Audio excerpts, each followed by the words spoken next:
Hello friends, welcome to Conceptify. My name is Ravi Jain and here we make all your concepts crystal clear. Today we will discuss about the preamble. तो constitution की preamble क्या होती है? जैसे आपने कभी एक book पढ़ी होगी, तो बुक के शुरुआत में बिगिनिंग में एक चैप्टर होता है, एक पेज होता है. तो उस पेज में क्या होता है कि बुक में क्या पढ़ेंगे, बुक के क्या ऑब्जेक्टिव है, और उसकी शॉर्ट समरी टाइप से होती है कि ये चैप्टर होंगे और ये इसके ऑब्जेक्टिव है. वैसे ही जब कॉन्स्टिट्यूशन बनता है कोई भी कंट्री का, तो उसके पहले प्रीफेस जिसे कहा जाता है, उसमें उस कॉन्स्टिट्यूशन में नेचर ऑफ स्टेट कैसे होगा, सिटीजन्स की लाइफ कैसी होगी, या इस कॉन्स्टिट्यूशन के ऑब्जेक्टिव क्या हैं, इस पर मेंशन होता है. उस पार्ट को प्रीएम्बल कहते हैं. यानी एक प्रीफेस है, एक शॉर्ट इंट्रोडक्शन है या शॉर्ट समरी है. ये होती है कॉन्स्टिट्यूशन प्रीएम्बल की. अब आगे देखते हैं. अमेरिका का constitution, American constitution first constitution था जो प्रीएम्बल से स्टार्ट होता है. ठीक है, तो ये जो मैंने लाइन आपको बताई कि इसे इंट्रोडक्शन कहते हैं या प्रीफेस कहते हैं कॉन्स्टिट्यूशन का. अब एक एमिनेंट ज्यूरिस्ट रहे हैं नाना पालकीवाला. इन्होंने कहा कि प्रीएम्बल जो है आइडेंटिटी कार्ड है कॉन्स्टिट्यूशन का. आइडेंटिटी कार्ड क्या होता है? जो आपकी आइडेंटिटी बताता है. जैसे आपका स्कूल का या कॉलेज का आइडेंटिटी कार्ड होता है, वो आपकी आइडेंटिटी बताता है. ऐसे ही जो प्रीएम्बल है वो कॉन्स्टिट्यूशन की आइडेंटिटी बताती है कि कॉन्स्टिट्यूशन में क्या ऑब्जेक्टिव हैं, सिटीजन्स के क्या राइट है, नेचर ऑफ स्टेट क्या है और कब अडोप्ट हुआ था. जैसे डेट ऑफ बर्थ होती है, ऐसे कॉन्स्टिट्यूशन की डेट ऑफ बर्थ जो 26 नवंबर है 1949 वो मेंशन होती है. ठीक है. अब इसमें एक चीज़ ये याद रखनी है कि जब हमने लास्ट 2 चैप्टर्स पढ़े थे कॉन्स्टिट्यूशन मेकिंग के, तो उसमें हमने पढ़ा था कि जो पहला सेशन था उसमें जो 9 दिसंबर से स्टार्ट हुआ था, उसमें 13 दिसंबर 1946 में ऑब्जेक्टिव रेजोल्यूशन आती है जो पंडित नेहरू मूव करते हैं. Objective resolution. तो ऑब्जेक्टिव रेजोल्यूशन में क्या होता है कि इंडिया को कैसा स्टेट बनाना है उसके बारे में था. और यही ऑब्जेक्टिव रेजोल्यूशन बाद में जब कॉन्स्टिट्यूशन बन जाएगा तब कॉन्स्टिट्यूंट असेंबली इसको प्रीएम्बल की तरह अडोप्ट करेगी. ठीक है. तो ऑब्जेक्टिव रेजोल्यूशन फिर ओरिजिनल कॉन्स्टिट्यूशन में इसको प्रीएम्बल की तरह लिया गया और प्रीएम्बल को अमेंड किया गया केवल एक बार. वो किया गया 42nd constitution amendment act CA और 1976 में. और इसमें 3 वर्ड जोड़े गए हैं, SSI, socialist, secular and integrity. 3 word क्या जोड़े गए हैं? सोशलिस्ट, सेक्युलर और इंटीग्रिटी. तो 3 चीजें याद रखनी है. सबसे पहले कि प्रीफेस होता है. सबसे पहले ऑब्जेक्टिव रेजोल्यूशन याद रखनी है जो 13 दिसंबर 1946 में आई. सेकंड हमें याद रखनी है कि ओरिजिनल कॉन्स्टिट्यूशन में प्रीएम्बल आती है. थर्ड याद रखना है कि एक बार अमेंडमेंट हुआ है 42nd कॉन्स्टिट्यूशन अमेंडमेंट 1976 में. तो ये तो हुआ प्रीएम्बल का इंट्रोडक्शन. अब हम प्रीएम्बल एक बार पढ़ते हैं कि प्रीएम्बल एक्चुअली क्या है. प्रीएम्बल को याद करना जरूरी है, तो आप डेली उसको याद करने की कोशिश करें, एक बार पढ़ने की कोशिश करें तो 9-10 दिन में लगभग याद हो जाएगी. अब जो प्रीएम्बल लिखी हुई है उसी हिसाब से उसको एक बार एनालाइज करके देखते हैं. तो सबसे पहली जो लिखी हुई है प्रीएम्बल कि we the people of India. We the people of India, इसका मतलब है कि जो कॉन्स्टिट्यूशन जो बनाया है या कॉन्स्टिट्यूशन असेंबली को जो पावर दी गई है, कॉन्स्टिट्यूशन बनाने वाले को पावर दी गई है, या कॉन्स्टिट्यूशन के पीछे बैकिंग किसकी है, यानी सोर्स ऑफ अथॉरिटी कौन है. यानी सोर्स ऑफ अथॉरिटी कौन है? तो सोर्स ऑफ अथॉरिटी है सिटीजन ऑफ इंडिया, यानी पीपल ऑफ इंडिया. तभी तो स्टार्ट होती है कि we the people of India. तो we the people of India और लास्ट में आता है give to ourselves this constitution. यानी प्रीएम्बल की स्टार्ट होती है वी द पीपल से और बीच बीच में टर्म आएंगे और लास्ट में आता है give to ourselves this constitution. यानी हमारे लोगों ने हमको खुद को कॉन्स्टिट्यूशन बनाया है. यानी कॉन्स्टिट्यूशन फॉरेन कंट्री ने नहीं बनाया, कॉन्स्टिट्यूशन बाहर के एलिट लोगों ने नहीं बनाया, कॉन्स्टिट्यूशन किंग ने नहीं बनाया, मोनार्क ने नहीं बनाया. कॉन्स्टिट्यूशन किसने बनाया है? लोगों ने. इसको बोलते हैं पॉपुलर सोवरेनिटी. यानी सोवरेनिटी लाइज विद पीपल. लोगों ने पावर दी. तो सोर्स ऑफ अथॉरिटी इस कॉन्स्टिट्यूशन की क्या है? People, citizen of India. That's why it is start with we the people of India. ठीक है. तो ये हो गया we the people of India. अब ये एनालाइज जैसे जैसे करते जाएंगे तो आपको याद होती जाएगी. तो स्टार्ट होती है we the people of India.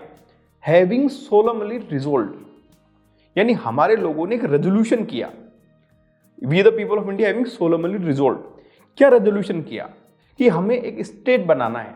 तो what should be the nature of state, तो नेचर ऑफ स्टेट हो गया अपना, इसको निमोनिक से याद रखना है, SSDR, SSDR यानी sovereign socialist secular democratic republic, तो SSDR यानी we the people of India having solemnly resolve to constitute India into SSDR, यानी लोगों ने रिजोल्यूशन किया कि हमको इंडिया कैसा बनाना है, यानी नेचर ऑफ स्टेट बताना है। तो ये जो प्रीएम्बल की स्टार्टिंग है, इसमें लोग नेचर ऑफ स्टेट बनाते हैं, यानी कॉन्स्टिट्यूशन एक सोशल कॉन्ट्रैक्ट होता है, यानी लोग आपस में मिलके, सोसाइटी के लोग मिलके एक रेजोल्यूशन पास करते हैं, एक रेजोल्यूशन लेते हैं कि हम इंडिया को ऐसा बनाएंगे, सोवरेन सोशलिस्ट सेक्युलर। अब जो ये टर्म है इनको अभी थोड़ी देर बाद में एक्सप्लेन करूंगा, लेकिन आपको समझ में आ गया होगा कि we the people of India, और रिजोल्व उन्होंने क्या किया कि SSDR बनाना है इंडिया को, ठीक है। फिर अब आपने ये बता दिया कि सोर्स ऑफ अथॉरिटी क्या है, यानी कॉन्स्टिट्यूशन को बनाने वाले लोग कौन थे, people. Second, nature of Indian state बता दिया, स्टेट बता दिया। अब आता है कि वहां के सिटीजन्स की लाइफ कैसी होगी, या इस कॉन्स्टिट्यूशन के ऑब्जेक्टिव क्या है कि वहां पे जो सोशल लाइफ है उसको कैसे देना है। तो उसके ऑब्जेक्टिव आपको याद रखने निमोनिक से, जलीफ, JLEF,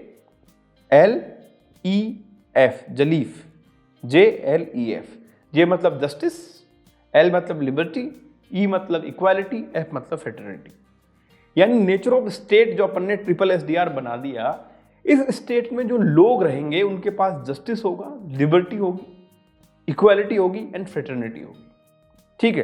तो जस्टिस यानी ऑब्जेक्टिव ऑफ कॉन्स्टिट्यूशन क्या है, justice, liberty, equality and fraternity, 4 principles हैं। तो जस्टिस में है क्या है, social justice, economic justice and political justice, ठीक है। Social justice, economic and political justice. Liberty, तो लिबर्टी किस चीज की, thought, expression, belief, faith and worship. अभी जो लिबर्टी के कंपोनेंट है ये कहाँ आएंगे, ये फंडामेंटल राइट्स में आएंगे, जो अगले चैप्टर में आएंगे, ठीक है। तो लिबर्टी हो गया। फिर तीसरा प्रिंसिपल आता है इक्वालिटी। इक्वालिटी किस चीज की equality, equality of status end of opportunity. अब ये टर्म जो आ रहे हैं अभी एक बार देख लो, उसके बाद में एक एक टर्म को डिटेल में देखेंगे। और एफ से मतलब FDI, फॉरेन डायरेक्ट इन्वेस्टमेंट नहीं है।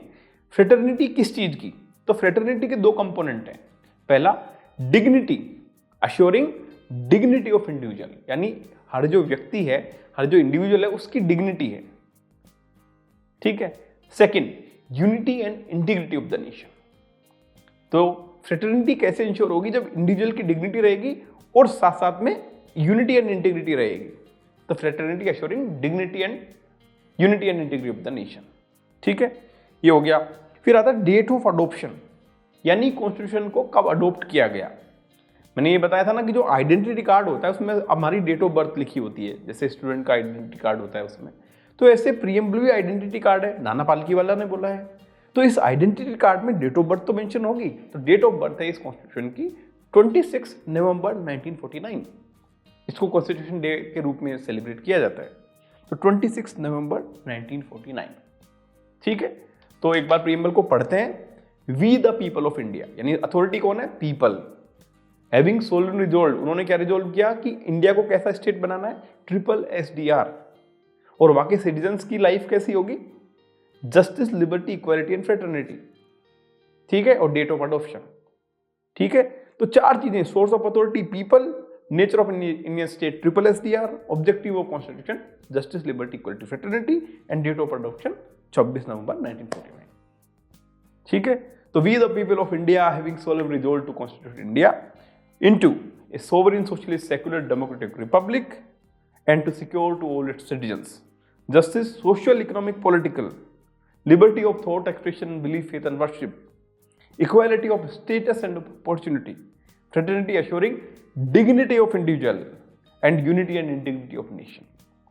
In our Constituent Assembly, this 26th day of November 1949, do hereby adopt, enact and give to ourselves this constitution. तो ये प्रीएम्बल था, अब आपको याद भी हो जाएगी और इनके मीनिंग भी समझ में आ जाएगा कि सोर्स ऑफ अथॉरिटी क्या है, नेचर ऑफ स्टेट क्या है, ऑब्जेक्टिव क्या है और डेट ऑफ अडॉप्शन क्या है।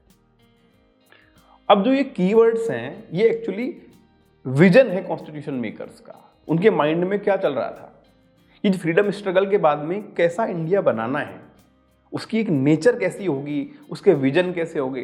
तो दीज वर द गोल्स और the aspirations which was envisaged by constitutions और आर फाउंडिंग फादर्स। अब इन एक एक गोल का मीनिंग समझते हैं। ठीक है, we the people of India का तो समझ में आ गया, सिटीजन ऑफ इंडिया। अब आता है सोवरेन। सोवरेन, तो सोवरेन नेचर का मतलब क्या है? सोवरेनिटी का मतलब क्या होता है कि कोई भी इंडियन स्टेट, कोई भी स्टेट जैसे इंडिया का स्टेट है, वो अपने इंटरनल अफेयर्स और एक्सटर्नल अफेयर यानी डोमेस्टिक और इंटरनेशनल अफेयर अपनी इंटरेस्ट के बेसिस पे यानी इंडिपेंडेंटली उसको चला सकता है। तो ये होता है सोवरेनिटी। यानी डोमेस्टिक स्फीयर में आप क्या डिसीजन लेंगे, लॉ बनाएंगे, पॉलिसी बनाएंगे, ये आपकी कंट्री की नीड के ऊपर डिपेंड करेगा। आपको फॉरेन कंट्री से डायरेक्शन लेने की जरूरत नहीं है या कोई आपके ऊपर पावर नहीं है। सोवरेन का मतलब ये होता है कि एब्सोल्यूट पावर, जिसके ऊपर कोई पावर नहीं हो। ठीक है, सोवरेनिटी का मतलब यह है कि फॉरेन पावर का कोई इंटरफेरेंस नहीं होगा आपके। आप अपनी डोमेस्टिक स्फीयर में या एक्सटर्नल स्फीयर में जो भी पॉलिसी अडॉप्ट करते हैं वो आपके सिटीजन के वेलफेयर के या सिटीजन के इंटरेस्ट के हिसाब से होगा या अपनी कंट्री के नेशनल इंटरेस्ट के हिसाब से होगा। क्योंकि आजादी से 1947 से पहले जो हमारी पॉलिसीज थी डोमेस्टिक और international, they were both guided by British interest. That's why it is called colonialism. तो कॉलोनियल इंटरेस्ट नहीं है, ये सोवरेन कंट्री है, फ्री कंट्री है। हमारा इंटरनल और एक्सटर्नल अफेयर जो है वो हमारे इंटरेस्ट के हिसाब से चलेगा। ठीक है, तो free to conduct its affair in both internal and external domain. अब जो सोवरेन कंट्री होता है उसके पास ये पावर होती है कि कोई टेरिटरी को वो सीड कर सकता है और टेरिटरी ले सकता है। इससे हमने जो लैंड बाउंड्री एग्रीमेंट LBA किया बांग्लादेश के साथ में, कुछ टेरिटरी उन्होंने दी, कुछ हमने उनको दी, तो ऐसे वो लैंड बाउंड्री जो डिस्प्यूट था वो खत्म हो। तो एक सोवरेन कंट्री की पहचान ये होती है। ठीक है,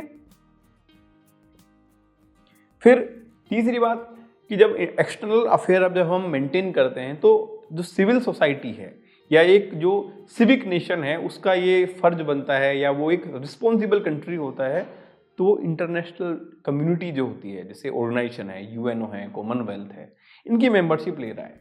लेकिन इनकी मेंबरशिप हम हमारे इंटरेस्ट को फुलफिल करने के लिए ले रहे हैं। हम इन ऑर्गेनाइजेशन के अंडर में नहीं है कि ये हमारी सोवरेनिटी में इंटरफेयर करे। ठीक है, तो सोवरेनिटी का मतलब क्या है? सोवरेनिटी स्टेट का मतलब ये है कि आप अपने इंटरनल अफेयर और एक्सटर्नल अफेयर इंडिपेंडेंटली आपके इंटरेस्ट के हिसाब से, नेशनल इंटरेस्ट के हिसाब से, वेलफेयर ऑफ पीपल के हिसाब से आप उसको अडोप्ट कर सकते हैं, चला सकते हैं। आप टेरिटरी सीड कर सकते हैं या आप किसी इंटरनेशनल ऑर्गेनाइजेशन की मेंबरशिप ले सकते हैं। इंडिया आज काफ़ी ऑर्गेनाइजेशन जो इंटरनेशनल है, रीजनल ऑर्गेनाइजेशन है, सार्क, बिम्स्टेक, SCO, UN, इन सब का मेंबर है। तो ये मेंबरशिप की जो अथॉरिटी है ये सोवरेनिटी से आती है। ठीक है, तो ये टर्म जो है SSSR, nature of Indian state में पहला हो गया सोवरेन। अब आते हैं सोशलिस्ट। सोशलिस्ट, तो सोशलिस्ट वो टर्म है जो ओरिजिनल कॉन्स्टिट्यूशन में नहीं था, 42nd में आया 1976 में। अब सोशलिज्म का मतलब क्या होता है? सोशलिज्म का मतलब ये होता है कि जो प्रोडक्शन के मीन्स हैं, तो इंडस्ट्रीज हैं, इन पे सोसाइटी का कंट्रोल है। दो टर्म होती है, एक सोशलिस्ट, एक कैपिटलिस्ट। कैपिटलिस्ट में क्या है कि प्राइवेट ओनरशिप है मीन्स ऑफ प्रोडक्शन की, यानी कोई इंडस्ट्री है उसको मोस्टली जो इंडस्ट्री है, जैसे 4 इंडस्ट्री है, सारी प्राइवेट डोमेन में है, जैसे टाटा, अंबानी, रिलायंस, अडानी, तो ये 4 कंपनी। तो ये आएंगे तो केवल प्राइवेट, तो वो कैपिटलिस्ट हो जाएगी। सोशलिस्ट में ये है कि जो इंडस्ट्रीज हैं या मीन्स ऑफ प्रोडक्शन है इन ब्रॉडर टर्म, वो सोसाइटी के कंट्रोल में यानी स्टेट के कंट्रोल है। जैसे जितनी भी PSU हैं, सेल, गेल, भेल, है ना, LIC, तो ये होता है सोशलिज्म। यानी मीन्स ऑफ प्रोडक्शन, जो इंडस्ट्रियल डेवलपमेंट है, जो इंडस्ट्री है या इकोनॉमिक प्रोडक्शन के तरीके हैं, उन पे सोसाइटी कंट्रोल करती है। जैसे 1991 से पहले इंडिया मोस्टली, वैसे तो मिक्स्ड इकोनॉमी थी, लेकिन सोशलिज्म से इन्फ्लुएंस थी, और 1991 के बाद में अभी कैपिटलिज्म या प्राइवेटाइजेशन से लिंक है। ठीक है, तो आपको सोशलिज्म और कैपिटलिज्म समझ में आया होगा। अभी इतना से याद रखिए क्योंकि ये सोशलिज्म और कैपिटलिज्म बहुत बड़ी आइडियोलॉजीज हैं, तो इनके लिए डिस्कशन के लिए बहुत टाइम चाहिए, लेकिन संक्षिप्त में आप ये याद रख सकते हैं समरी में कि सोशलिज्म मतलब सोसाइटी, स्टेट का कंट्रोल होगा इकोनॉमिक अफेयर पे, और कैपिटलिज्म में क्या होगा, प्राइवेट अफेयर या प्राइवेट कंपोनेंट्स होंगे। ठीक है, अब सोशलिस्ट की ओरिजिनल कॉन्स्टिट्यूशन में तो था नहीं। ठीक है, तो 1955 का जो अवधि सेशन हुआ कांग्रेस का आज़ादी के बाद, उसमें ये अडोप्ट किया गया कि हमें सोसाइटी ऑर्गेनाइज करनी है। कि 1947 के बाद में इंडिया के पास में एक क्वेश्चन था कि हमारी जो इंडिपेंडेंट सोसाइटी हुई है, जो फ्रीडम मिली है, उस सोसाइटी को ऑर्गेनाइज कैसे करें। एक तो प्रिंसिपल होता है सोशलिस्ट प्रिंसिपल पे ऑर्गेनाइज करें, एक ऑर्गेनाइज करेंगे हम कैपिटलिस्ट प्रिंसिपल पे। ठीक है, तो अवधि सेशन में क्या किया कि हम सोशलिस्ट प्रिंसिपल पे सोसाइटी को ऑर्गेनाइज करेंगे। तो ये जो प्रोविजन थे कॉन्स्टिट्यूशन में, वो डीपीएसपी जो directive principle of state policy है, जो फंडामेंटल राइट के अगला वाला चैप्टर है, उसमें मेंशन है डीपीएसपी। लेकिन एक्सप्लिसिटली मेंशन कब किया गया, 42nd कॉन्स्टिट्यूशन अमेंडमेंट एक्ट 1976, ये सोशलिज्म आ गया। अब टाइप ऑफ सोशलिज्म, सोशलिज्म जो होता है वो बहुत सारा होता है, कंट्री अलग अलग कंट्री का अलग अलग सोशलिज्म होता है, China, Russia, Soviet union, India, Cuba, अलग अलग कंट्री का होता है, पर्सन स्पेसिफिक होता है, नेहरू का सोशलिज्म, लोहिया का सोशलिज्म, तो ये डिफरेंट वर्जन है, उनमें अपन को जाना नहीं है। हमारी कंट्री में सोशलिज्म क्या है, डेमोक्रेटिक सोशलिज्म है। एक रिवोल्यूशनरी सोशलिज्म होता है। रिवोल्यूशनरी सोशलिज्म में क्या होता है कि जो जितनी भी इंडस्ट्री है उन सबको जो लेबर क्लास है वो अटैक करके अपने कंट्रोल में ले लेगा वायलेंस के थ्रू। लेकिन इंडिया का कॉन्स्टिट्यूशन क्या है, non violent, Pacific, based on Gandhian ideas, based on idea of non violence. तो हमारे क्या है, डेमोक्रेटिक सोशलिज्म, यानी democratically elected government through mean of socialism will adopt democracy, यानी डेमोक्रेसी को चलाएगी कौन, पीपल के द्वारा इलेक्टेड रिप्रेजेंटेटिव, और वो चलाएंगे कैसे, सोशलिस्टिक पैटर्न से। ठीक है, ये हो गया। तो टाइप ऑफ सोशलिज्म क्या है इंडिया में, वायलेंट नहीं है, रेवोल्यूशनरी नहीं है, डेमोक्रेटिक सोशलिज्म, यानी डेमोक्रेसी के थ्रू। जैसे मैं सोशलिज्म का एग्जांपल दूं, जैसे नरेगा की स्कीम है, तो नरेगा क्या है, लेबर्स को 100 दिन का वेज मिलता है, एम्प्लॉयमेंट मिलता है, गारंटीड एक्ट। ठीक है, तो ये एक तरीका है, ऐसा नहीं कि लेबर जाके उस पर अटैक कर दे और कंपनी पे कि हम काम करेंगे, नहीं, डेमोक्रेटिकली इलेक्टेड एक लॉ बनाया नरेगा, और उसके तहत 100 दिन का रोजगार दिया जाता है, एम्प्लॉयमेंट दिया जाता है। ये होता है डेमोक्रेटिक सोशलिज्म, यानी स्टेट क्या करेगा, स्टेट सोसाइटी में इंटरेक्ट करेगा, इकोनॉमी इंटरेक्ट करेगा। जैसे प्लानिंग थी, तो प्लानिंग स्टेट कर रहा था, स्टेट एक लॉ बना रहा था, प्लानिंग कमीशन था, बॉडी थी, उसके थ्रू प्लानिंग आई, MRTP एक्ट, बहुत सारे एक्ट्स आए जो प्लानिंग रखे थे, तो स्टेट कर रहा है ये। तो स्टेट क्या है, डेमोक्रेटिकली इलेक्टेड है, वायलेंस नहीं हो रही, तो ये इसको बोलते हैं डेमोक्रेटिक सोशलिज्म। ठीक है, तो उसमें मिक्स्ड इकोनॉमी थी, लेकिन मेजर सेक्टर था वो पब्लिक सेक्टर था। अब SC मतलब यहां पे सुप्रीम कोर्ट है। सुप्रीम कोर्ट ने बोला है कि डेमोक्रेटिक सोशलिज्म का मतलब क्या है कि पॉवर्टी, इग्नोरेंस, डिजीज और इनइक्वालिटी ऑफ अपॉर्चुनिटी, जैसे रिजर्वेशन की पॉलिसी, वो भी सोशलिस्ट पॉलिसी है। ठीक है, अब इंडिया का जो सोशलिज्म है मार्क्सिज्म और गांधीयनिज्म से का मिक्स है, लेकिन ज्यादातर टिल्टेड की तरह होगा गांधीयन की, क्योंकि हमारा वायलेंट नहीं है, नॉन वायलेंट है। ठीक है, तो मैंने इसमें अभी आपको बताया कि सोशलिज्म और कैपिटलिज्म में डिफरेंस क्या होता है, यानी यहाँ पे इंडस्ट्री पे किसका कंट्रोल होगा, स्टेट, यानी PSU ज्यादा यहाँ होगी, और इसमें कैपिटलिस्ट सिस्टम में प्राइवेट कंपनी ज्यादा होगी। तो 1991 के पहले ये वाला सिस्टम था। 1991 के बाद में जब से LPG आया, लिबरलाइजेशन, प्राइवेटाइजेशन, ग्लोबलाइजेशन, तब से ये इसकी तरफ टिल्ट हो गया। तो सोशलिज्म और कैपिटलिज्म में आपको डिफरेंस समझ में आ गया होगा, type of socialism, democratic socialism समझ में आ गया होगा। ठीक है, और 1991 के बाद में जो सोशलिज्म है उसको डाइल्यूट किया गया है थोड़ा, क्योंकि प्राइवेटाइजेशन जो हो रहा है, डिसइन्वेस्टमेंट जो हो रहे हैं, वो ये बताते हैं कि स्टेट अब ओन नहीं करना चाहता प्राइवेट इंडस्ट्री को, कौन करेगा, प्राइवेट कंपनी, वो डिसइन्वेस्टमेंट वही थे। तो ये हो गया। तो नेचर ऑफ इंडियन स्टेट में क्या बोलना था, पहले सोवरेन फिर सोशलिस्ट, अब क्या आएगा, सेक्युलर, सेक्युलरिज्म।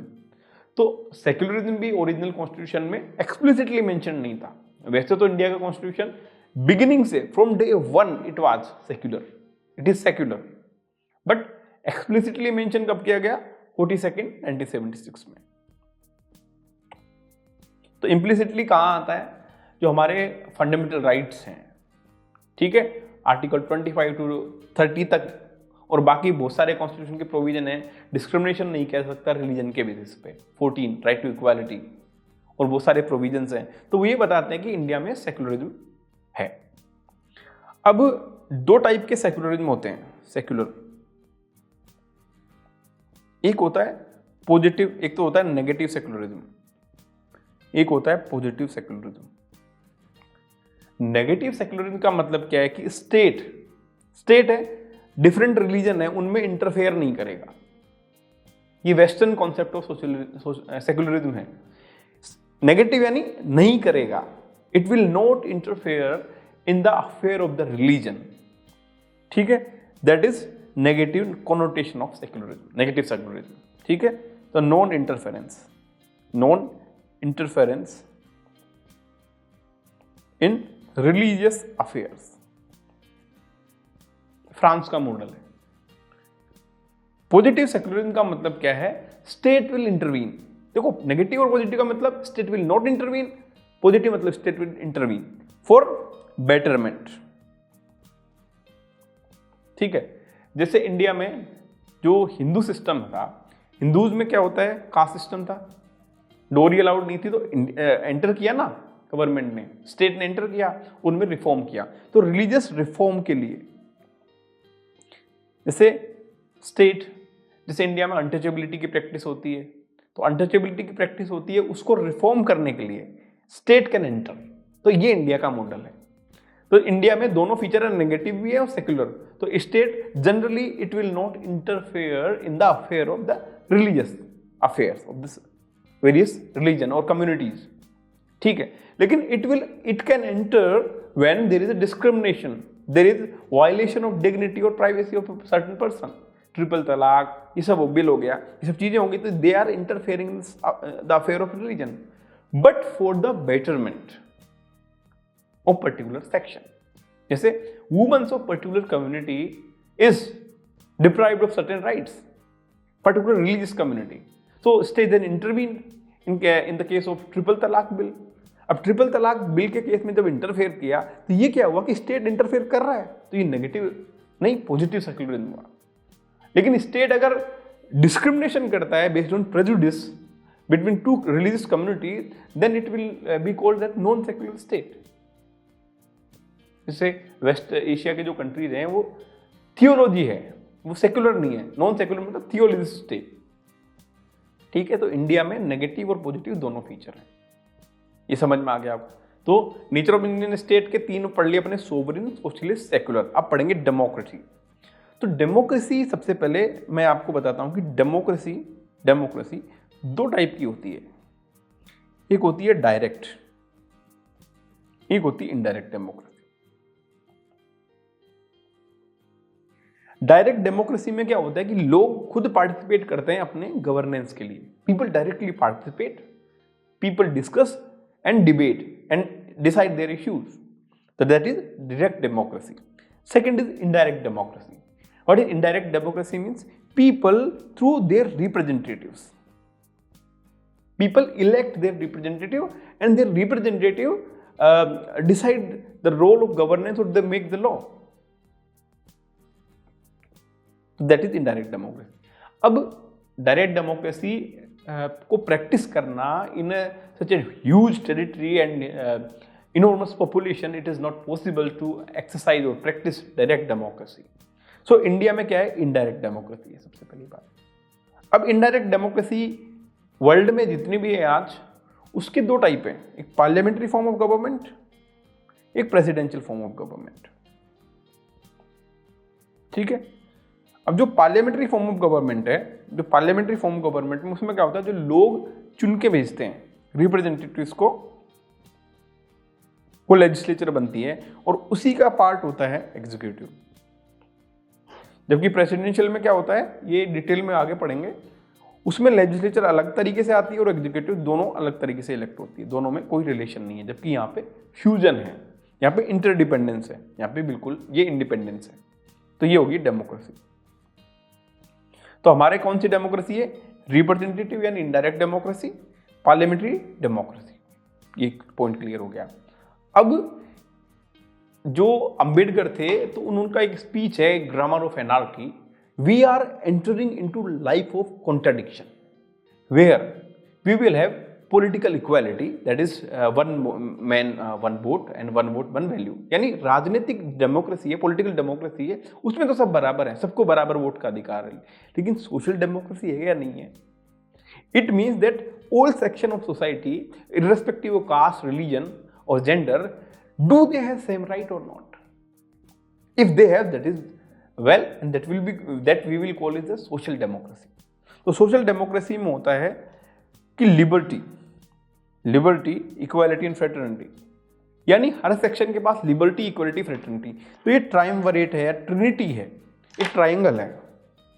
से यहां मैं बनाऊं उसको, ये ट्राइंगल है, लिबर्टी, इक्वालिटी एंड फ्रेटर्निटी। ये आप मेंस के आंसर राइटिंग में यूज करिएगा। इसकी जो ट्रिनिटी है, ट्राइम्विरेट है, लिबर्टी। अब लिबर्टी नहीं है, इक्वालिटी और फ्रेटर्निटी है, तो करोगे क्या? इंडिविजुअलिटी खत्म हो जाएगी, आप इंडिविजुअल इनिशिएटिव नहीं ले सकते। अब मान लो लिबर्टी इक्वालिटी है लेकिन फ्रेटर्निटी नहीं है, तो देश कैसे चलेगा? देश में यूनिटी कैसे आएगी? नहीं आ सकती। फिर लिबर्टी और फ्रेटर्निटी लेकिन इक्वालिटी नहीं है, तो इक्वालिटी नहीं होगी तो डिस्क्रिमिनेशन होगा। एक सेक्शन नीचे चला जाएगा, एक सेक्शन फॉरवर्ड हो जाएगा, जो कास्ट सिस्टम की वजह से होता है। ठीक है, तो सोशल डेमोक्रेसी का मतलब क्या है कि डेमोक्रेसी में जो डिफरेंट सेक्शन ऑफ सोसाइटी है वो इक्वल्स होने चाहिए। वो इक्वल नहीं होता, सोशल डेमोक्रेसी नहीं होगी। और अंबेडकर यही तो कहते हैं कि without the foundation of social democracy, political democracy will not exist. Democracy will be top soil की तरह हो जाएगी, नीचे परकोलेट नहीं करेगी। ठीक है, और सुप्रीम कोर्ट ने क्या बोला है कि कॉन्स्टिट्यूशन जो है वो इगैलिटेरियन, समतावादी, जिसमें लोग हर सेक्शन ऑफ सोसाइटी, जैसे 3 सेक्शन है, वो बराबर रहे।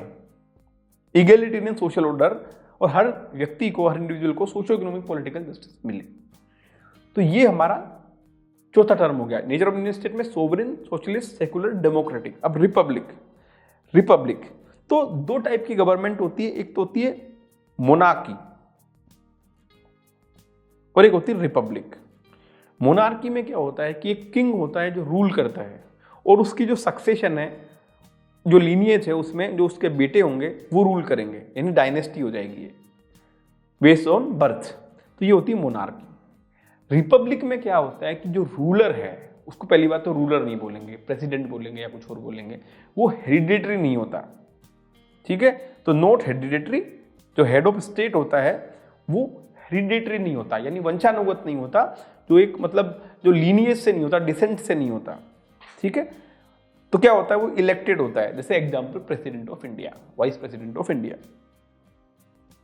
ठीक है, तो इसको बोलते हैं पॉपुलर सोवरेनिटी। मैंने स्टार्टिंग बताया कि sovereignty lies with the people because they will rule through their elected representatives. तो हेड ऑफ स्टेट अब जो है पीपल रूल कर रहे हैं, that's why ultimate sovereignty in a political democracy lies with the people, because people are the entity which is ultimately sovereign. All right, so people are sovereign. Popular sovereignty is this. Head of state not hereditary but elected like president of India.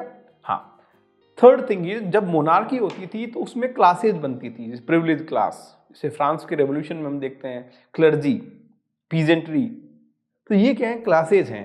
तो one was privilege class, एक privilege class रहेगी, दूसरी के साथ discrimination होगा। तो ये privilege class है, इसके अगेंस्ट में आती है रिपब्लिक, जहां पे कोई प्रिविलेज नहीं है, everybody is equally entitled to get affair of the state. यानी प्रेसिडेंट अब कोई भी बन सकता है, कोई भी सेक्शन का बन सकता है, और गवर्नमेंट जॉब है कोई भी सेक्शन का उसमें अप्लाई कर सकता है या ले सकता है। तो एब्सेंस ऑफ प्रिविलेज क्लास, यानी पब्लिक ऑफिसेज हैं वो हर सिटीजन के लिए इक्वली खुले हुए हैं। ठीक है, तो ये हो गया अपने। मैंने सबसे पहले क्या डिफाइन किया था कि विद द पीपल, यानी सोर्स ऑफ अथॉरिटी कौन है, पीपल। फिर मैंने बताया सेकंड क्या याद रखना है, nature of Indian state, sovereign, socialist, secular, democratic, Republic. ठीक है, सोवरेन एक्सटर्नल और इंटरनल अफेयर हम इंडिपेंडेंटली कर सकते हैं। Socialist, nature of Indian society कैसी होगी, सोशलिस्ट, यानी स्टेट इंटरफेयर करेगा इकोनॉमी में, यानी स्टेट कंट्रोल करेगा इकोनॉमी में। सेक्युलर, स्टेट पॉजिटिव और नेगेटिव, सेक्युलरिज्म नेगेटिव यानी स्टेट इंटरफेयर नहीं करेगा रिलीजन में, और पॉजिटिव में स्टेट बेटरमेंट के लिए करेगा। Sovereign, socialist, secular. डेमोक्रेटिक में कौन सी, रिप्रेजेंटेटिव डेमोक्रेसी और सोशल डेमोक्रेसी। ठीक है, SSDR, और लास्ट में रिपब्लिक, यानी जो हेड ऑफ स्टेट है वो हेरिडेटरी नहीं है, इलेक्टेड है, और सारे पब्लिक ऑफिसेज हैं वो हर पब्लिक के लिए इक्वली अवेलेबल है। तो ये हमने पढ़ ली नेचर ऑफ इंडियन स्टेट। अब जाते हैं हम goal, objective of constitution, justice, liberty, equality and fraternity. तो जस्टिस देखते हैं। कोई भी स्टेट है ना, if it is not based on the concept of justice और idea of justice, it can not sustain, it will crumble on its own weight. ठीक है, ये वो ताश के पत्ते की तरह होता है जो राज्य जिस न्याय के सिद्धांत पे नहीं होता।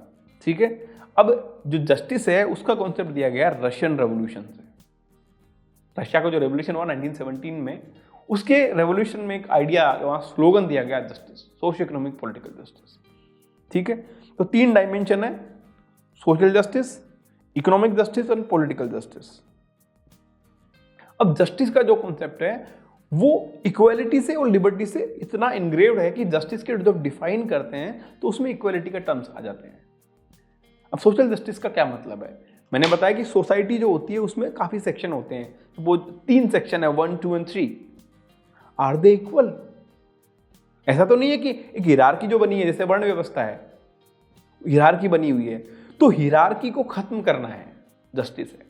सोशल जस्टिस यही है कि जो हर सोसाइटी में, जैसे वेस्टर्न यूएस की सोसाइटी में ब्लैक्स के साथ, है ना, तो इंडिया की सोसाइटी में SC ST इनके साथ डिस्क्रिमिनेशन हुआ है, हिस्टोरिकल डिस्क्रिमिनेशन हुआ है, और ये डिस्क्रिमिनेशन जो है उसको खत्म करना है।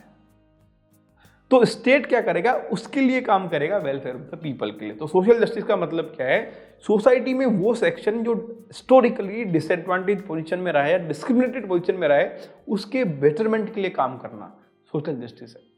जैसे रिजर्वेशन की पॉलिसी है, वो क्या है, वो सोशल जस्टिस है। ठीक है, EWS जो अभी दिया है वो सोशल जस्टिस है। तो सोशल जस्टिस का मतलब एक तो है कि state will work for the betterment of discriminated और प्रेजुडिस सेक्शन, पहली बात ये होगी। दूसरी, सोशल जस्टिस को डिफाइन कैसे करते हैं, यानी प्रिविलेज नहीं होगा, और प्रिविलेज होगा तो उसको डेमोक्रेटिक तरीके से खत्म किया जाएगा। ठीक है, equal treatment of the all citizen without any discrimination, article 17, end of untouchability. ठीक है, तीसरा आता है improvement in condition of backward classes. तो मैं ये तो बोल रहा हूँ कि ऑब्जेक्टिव क्या है कॉन्स्टिट्यूशन के, जस्टिस में सोशल जस्टिस का मतलब जो डिस्क्रिमिनेटेड है, जो हिस्टोरिकली डिसएडवांटेज पोजीशन में रहा है, हिरार्की के लोअर तबके में रहा है, बैकवर्ड क्लास है, वो बैकवर्ड सेक्शन ऑफ सोसाइटी है, उसके बेटरमेंट के लिए काम करेगा स्टेट। तो ये सोशल जस्टिस हो गया। तो सोशल जस्टिस को ऐसे डिफाइन करते हैं। इकोनॉमिक जस्टिस का क्या मतलब होता है, इकोनॉमिक जस्टिस का मतलब है वेल्थ, एसेट, इनकम, इनमें ग्लेयरिंग इनइक्वालिटी नहीं होनी चाहिए। ऐसा नहीं हो कि एक सेक्शन तो बहुत रिच हो जाए, एक बहुत डाउन हो जाए। अब ये सोशल इकोनॉमिक जस्टिस है, जो इकोनॉमिक जस्टिस के कॉन्सेप्ट है, ये आर्टिकल 36, 37, 38, 39 उनमें मेंशन्ड है, यानी DPSP में मेंशन्ड है। तो ये हो गया social justice and economic justice. Third is political justice. Political justice का मतलब है कि पॉलिटिकल स्ट्रक्चर में आप इलेक्शन करते हैं और आप एज कैंडिडेट इलेक्ट होते हैं, यानी एक इलेक्टोरेट है, तो आपको वोट देने का सबको बराबर अधिकार होना चाहिए, और हर पॉलिटिकल ऑफिस में हर किसी को इलेक्ट होने का बराबर अधिकार होना चाहिए। ये हो गया। तो social justice, economic justice, political justice. Social justice यानी सोसाइटी के हर जो वर्ग है, हर सेक्शन है, वो बराबर है। अगर बराबर नहीं है तो state will do it's job. Economic justice मतलब इनइक्वालिटी, इनकम, वेल्थ, एसेट में उसको मिनिमाइज करने की कोशिश करेगा। यही तो है DPSP। थर्ड है पॉलिटिकल जस्टिस, यानी जो पॉलिटिकल वैल्यू है, पॉलिटिकल करेंसी हर इंडिविजुअल की वो बराबर होगी, ये जस्टिस हो गया। Second is liberty. हम पढ़ रहे हैं गोल्स, तो गोल्स पहला क्या हो गया? Justice, second liberty. लिबर्टी लिया है फ्रेंच रेवोल्यूशन से। जस्टिस कहां से लिया था? Russian revolution. French revolution 1789, liberty. ठीक है। लिबर्टी का मतलब क्या होता है? लिबर्टी का मतलब है किसी को छोड़ देना, यानी रिस्ट्रेन ना करना किसी की इंडिविजुअल एक्टिविटी में। जैसे मैं अभी क्लास ले रहा हूं और अचानक से पुलिस मुझे आके रोकने लगे, वो क्या हुआ कि मेरी लिबर्टी पे इंटरफेयर कर रही है पुलिस। तो कोई इंडिविजुअल कोई एक्टिविटी करता है, उसको इंटरफेयर करता है कोई उसमें, तो वो होता है उसकी violation of liberty. somebody is interfering my liberty, liberty is absence of that interference। ठीक है, एब्सेंस ऑफ इंटरफेरेंस या एब्सेंस ऑफ रिस्ट्रेन। अब ये कहां मेंशन है? आर्टिकल 14, 19, 21, 22 रिलीजियस राइट हो गए, कम्युनिटी राइट हो गए, तो ये फंडामेंटल राइट मेंशन है। ठीक है। अब एक प्रीलिम्स में क्वेश्चन पूछा था, इसलिए मैं एक बता देता हूं कि लिबर्टी दो टाइप की होती है, एक नेगेटिव लिबर्टी, एक पॉजिटिव लिबर्टी। जैसे हमने अभी कॉन्सेप्ट पढ़ा था सेकुलरिज्म का नेगेटिव और पॉजिटिव, ऐसे ही लिबर्टी का negative liberty and positive liberty. Negative का मैंने बताया connotation, state will not interfere, state will not interfere, तो वो हो गया नेगेटिव लिबर्टी। पॉजिटिव लिबर्टी में क्या कि state will enter for the welfare of people. तो ज्यादा एडवांस क्या कॉन्सेप्ट है? Positive liberty.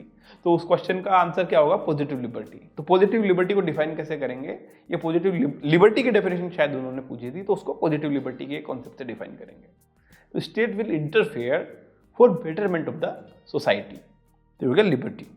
इंडिया का कॉन्सेप्ट क्या है? इंडिया का कॉन्सेप्ट नेगेटिव और पॉजिटिव दोनों फीचर होते हैं, क्योंकि इंडिया की सोसाइटी में जो डिस्क्रिमिनेशन है, हिरार्की बनी हुई है, उसमें अगर डेमोक्रेटिक सोशलिज्म लाना है या इगैलिटेरियन सोशल ऑर्डर क्रिएट करना है, तो स्टेट को इंटरफेयर करना पड़ेगा जो डाउन ट्रोडन सेक्शन है उनके लिए।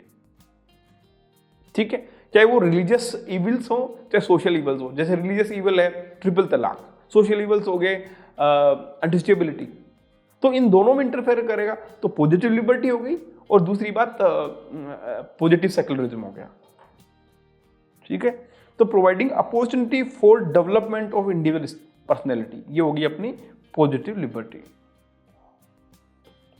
और ये डेफिनेशन इसकी है नेगेटिव लिबर्टी की। लेकिन लिबर्टी अनलिमिटेड नहीं हो सकती। जैसे if you have right to freedom of speech and expression under article 19, it doesn't give you licence to speak anything, defame the court, to incite the violence, you can not do that.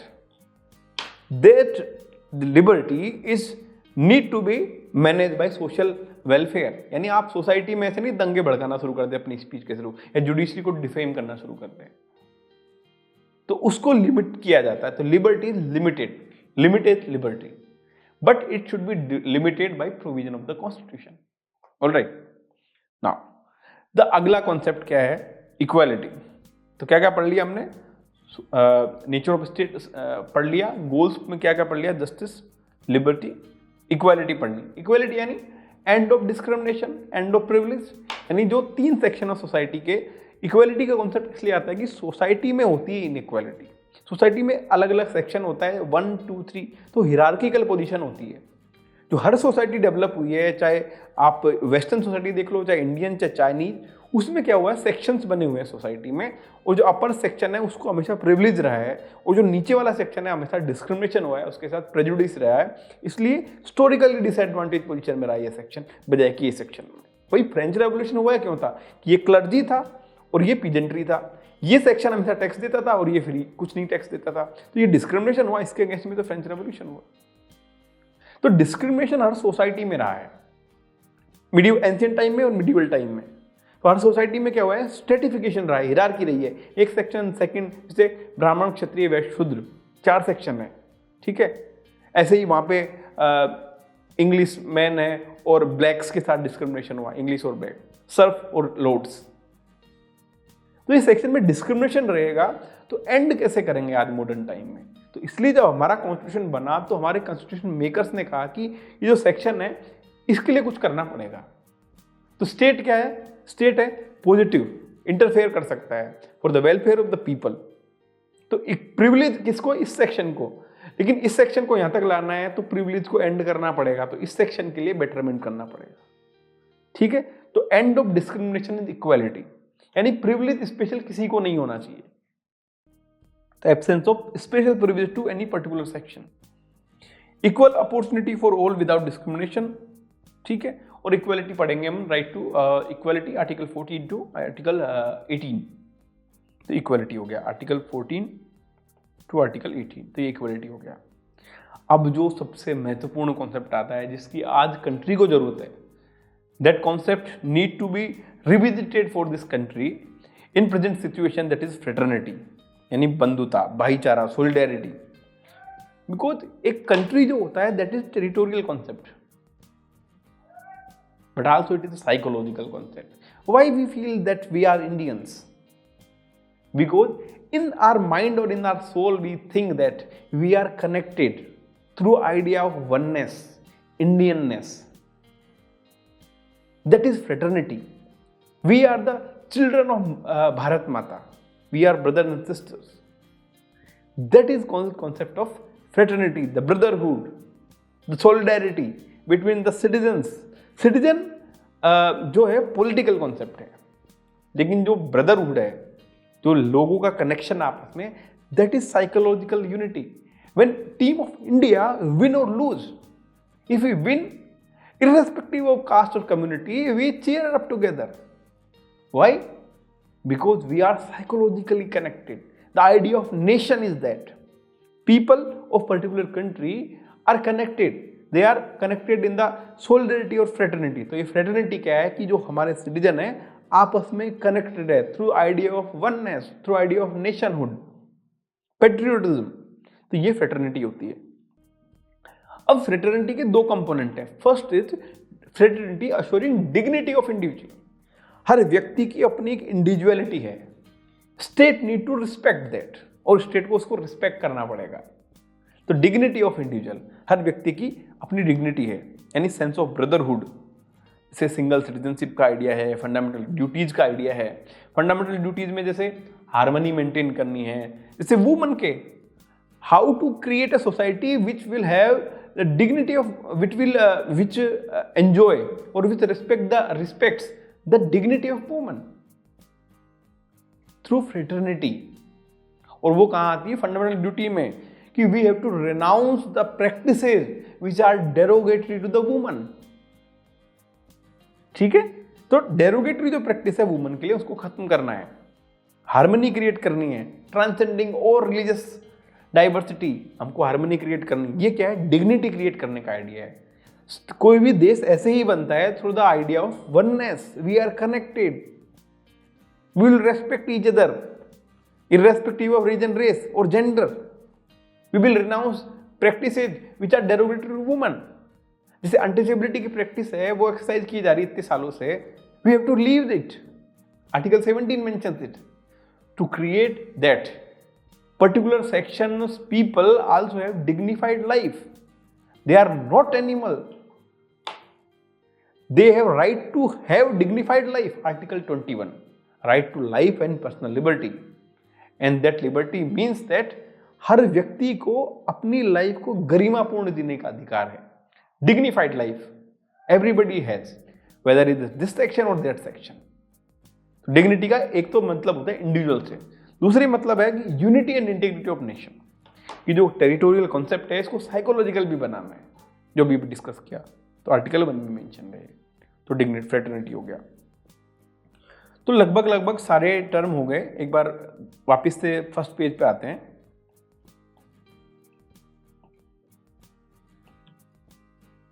ठीक है, तो source of authority कौन है? People of India. Nature of Indian state, sovereign, socialist, secular, democratic, Republic. और इन जो 5 term है इनको मैंने अच्छे से समझाया, आपको याद भी होंगे। ऑब्जेक्टिव ऑफ इंडियन कॉन्स्टिट्यूशन क्या है? Justice, liberty, equality and fraternity. इन शब्दों को भी मैंने समझाया। और डेट ऑफ अडॉप्शन 26 नवंबर 1949। तो ये तो हमने अब पढ़ लिया कि प्रीएम्बल एक्चुअली में प्रीएम्बल में लिखा क्या है और उन वर्ड्स का मतलब क्या है, मीनिंग क्या है, और इंडिया के कॉन्टेक्स्ट में उसे कैसे अचीव किया जाए। ठीक है, अब देखते हैं सिग्निफिकेंस ऑफ प्रीएम्बल। कि जो प्रीएम्बल पढ़ी इसकी सिग्निफिकेंस क्या है। तो सिग्निफिकेंस ऑफ प्रीएम्बल देखते हैं। तो वैसे तो मैंने बता दिया कि प्रियम्बल क्या बताता है कि क्या विजन था कॉन्स्टिट्यूशन मेकर्स का, कि कैसी वो, क्या ड्रीम थे उनके, कैसा इंडिया बनाना चाहते थे वो, कि इंडिया ऐसा होगा, यहाँ के इंडिया के सिटीजन्स ऐसे होंगे, के राइट्स ऐसे होंगे, इंडिया की स्टेट की नेचर क्या होगी। तो ये basic philosophy and fundamental values, political, moral and religious, तो वो बताता है। तो बेसिक फिलोसफी जो justice, liberty, equality, JLEF, triple SDR plus JLEF, तो ये 4, 5 और 9 टर्म है, ये बताते हैं फाउंडेशन वैल्यू, बेसिक फिलोसफी या मोरल नेचर क्या है, तो फाउंडेशन ऑफ पॉलिटिकल सोसाइटी। और ये ग्रैंड एंड नोबल विजन जो कॉन्स्टिट्यूएंट असेंबली के थे वो बताता है। ये रिफ्लेक्ट करता है dream and aspiration of founding fathers. तो प्रीएम्बल का सिग्निफिकेंस ये है, ठीक है। कुछ कोट्स हैं, जैसे A.K. अय्यर, अल्लादी कृष्णा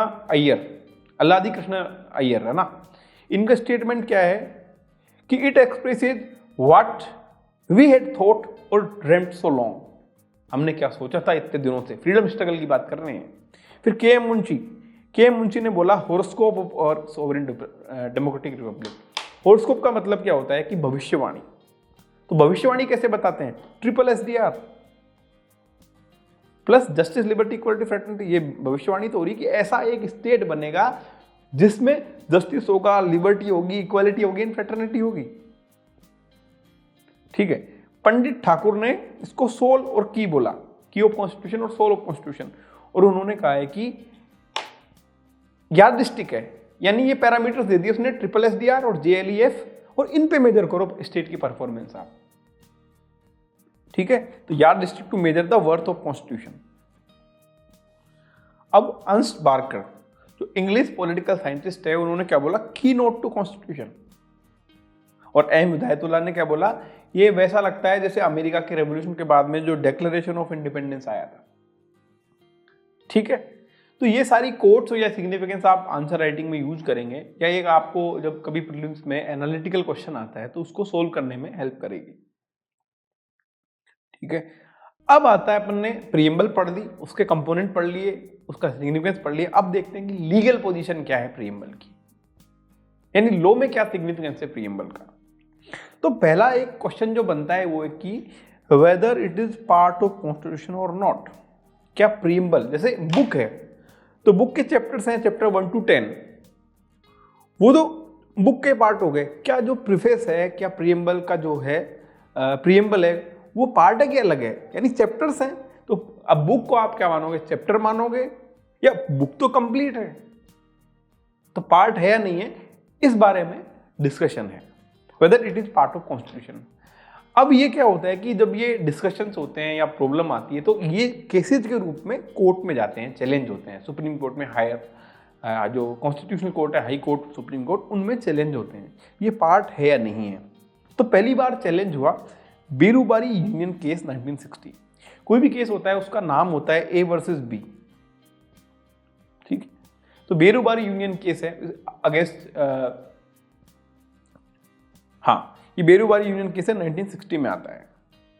तो इसमें जो डिसीजन दिया था वो याद रखना है सबसे पहले। तो उसमें ये बोला था कि नॉट पार्ट ऑफ कॉन्स्टिट्यूशन, यानी कोर्ट ऑफ कॉन्स्टिट्यूशन का पार्ट नहीं है प्रीएम्बल। तो केस याद रखना है और ईयर याद रखना है, उसका ब्रीफ में क्या बोला था कि पार्ट ऑफ कॉन्स्टिट्यूशन नहीं है, ठीक है। लेकिन उन्होंने ये बोला कि key to mind of maker of constitution. अगर हमें जानना हो कि यार कॉन्स्टिट्यूशन बनाने के पीछे जो मेकर्स थे, जो मेंबर्स थे, उनके माइंड में क्या चल रहा था, तो वो माइंड में कैसे पता चलेगा कि वो चाहते क्या थे, व्हाट दे हैव ड्रीम्ड। और जो उन्होंने बोला कि हम जो चाहते थे वो हमने मेंशन कर रखा है प्रीएम्बल में। तो ये प्रीएम्बल उनके माइंड को रीड करने की तरीका है कि वो कैसा कॉन्स्टिट्यूशन बनाना चाहते थे, ठीक है। अब इसमें बोला है कि अगर जैसे कॉन्स्टिट्यूशन को इंटरप्रेट करना है, जैसे आर्टिकल 21 है, उसमें right to life and personal liberty.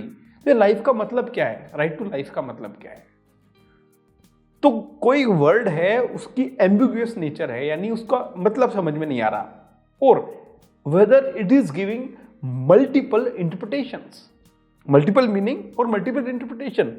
In that case we can take the help of the preamble. यानी एक वर्ड है जिसके दो मीनिंग निकल रहे हैं, लिबर्टी का मतलब पॉजिटिव लिबर्टी और नेगेटिव लिबर्टी। सेकुलरिज्म का मतलब नेगेटिव और पॉजिटिव। तो लिबर्टी का मतलब जैसे आर्टिकल 21 है, right to life and personal liberty, तो लिबर्टी का मतलब क्या है? नेगेटिव और पॉजिटिव लिबर्टी। तो इसको डिफाइन करने के लिए या इसको एक्सप्लेन करने के लिए प्रीएम्बल की हेल्प ली जा सकती है, इस केस में बोला। लेकिन प्रीएम्बल पार्ट नहीं है कॉन्स्टिट्यूशन का। ये केस हो गया Berubari union case 1960, not part of constitution, that was verdict.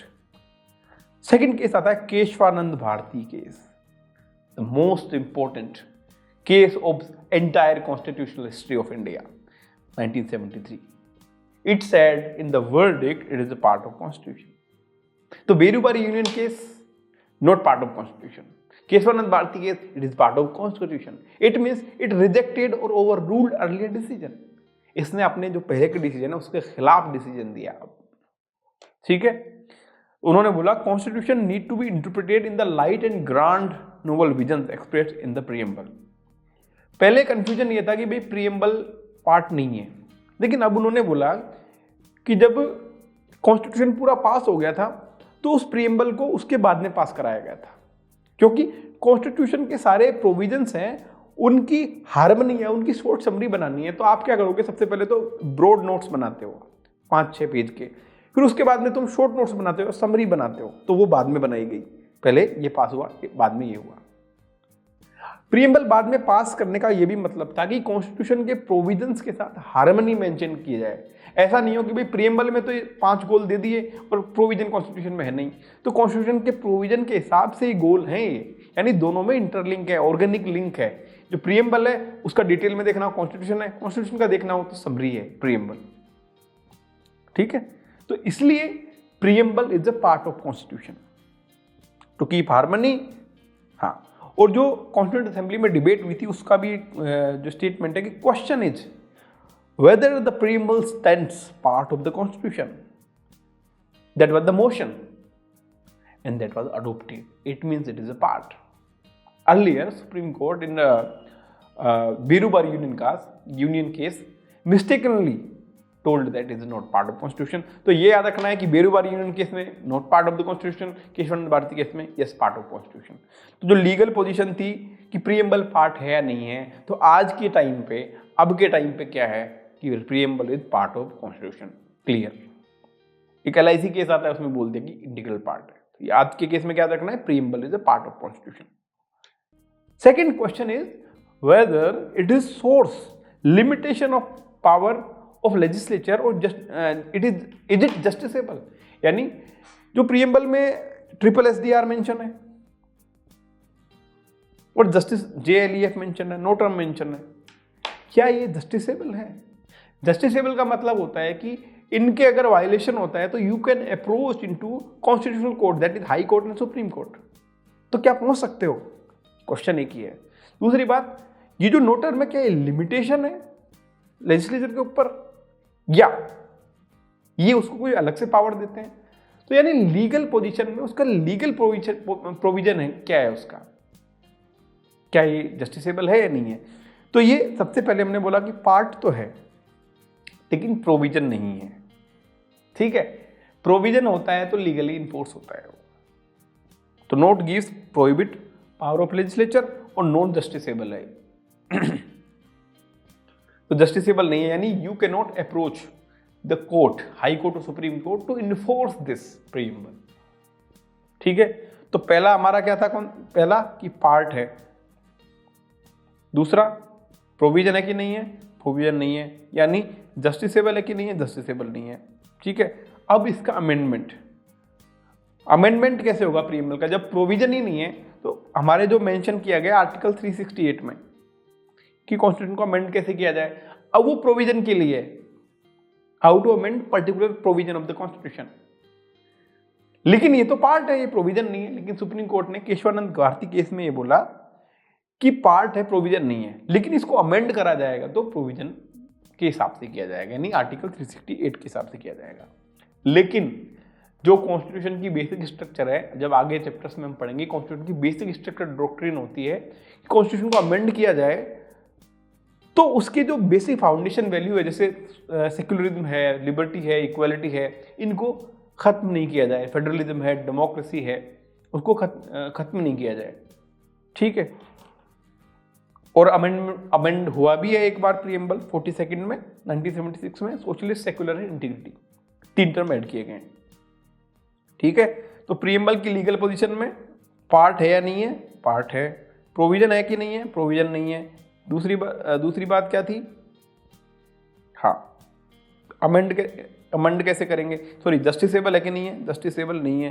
चौथा, अमेंड कैसे करेंगे? अमेंड लाइक प्रोविजन, लेकिन प्रोविजन नहीं है, ठीक है। ये पोजीशंस हो गई।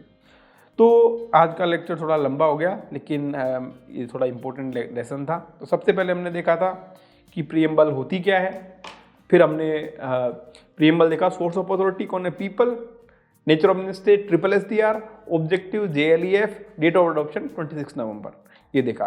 फिर एक एक टर्म को हमने डिफाइन किया, sovereign, socialist, secular, democratic, Republic, ठीक है। फिर जस्टिस, लिबर्टी, इक्वालिटी, फ्रेटर्निटी, और फिर हमने देखा सिग्निफिकेंस ऑफ प्रीएम्बल, फिर कुछ कोर्ट्स देखी, और फिर देखा लीगल पोजीशन ऑफ प्रीएम्बल। उसमें देखा कि पार्ट है, प्रोविजन नहीं है, अमेंड प्रोविजन की तरह किया जाएगा 368 में, ठीक है, और जस्टिसेबल नहीं है। तो ये हमने पढ़ा प्रीएम्बल ऑफ कॉन्स्टिट्यूशन, बहुत ही इंपॉर्टेंट टॉपिक है ये कॉन्स्टिट्यूशन के लिए। तो इसके आप क्वेश्चन करिए, इसको रिवाइज करिए। मिलते हैं नेक्स्ट लेक्चर में। Thank you very much for watching this video. If you like my content, please like and subscribe and share. Thank you very much.